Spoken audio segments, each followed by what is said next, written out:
Having all the freedom to study online is nice, but this might make it difficult to focus and start studying. When learning online, you need to become a self-directed learner to make the most of it. Here are some tips to get you started. First, read through the syllabus. Before you start, make sure you understand the course by reading the syllabus, grading policy, and the resources. The second tip, plan your study time. Fit the course into your activities. Plan weekly study times in your calendar and tell your friends and family not to disturb you.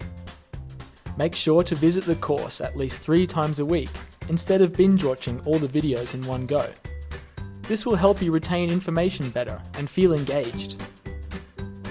Tip 3. Actively participate in the course.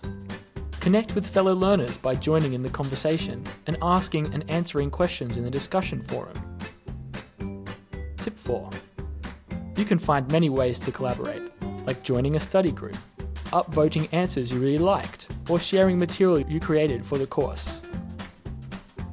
A successful learner contributes to a learning community. Here's how to do that. An academic, informed debate is respectful of each other's arguments using civil discourse. Avoid negativity, such as stereotyping, discrimination, or inflammatory remarks. Give some thought to your arguments and avoid logical fallacies. Cite evidence such as sources and data to support your arguments.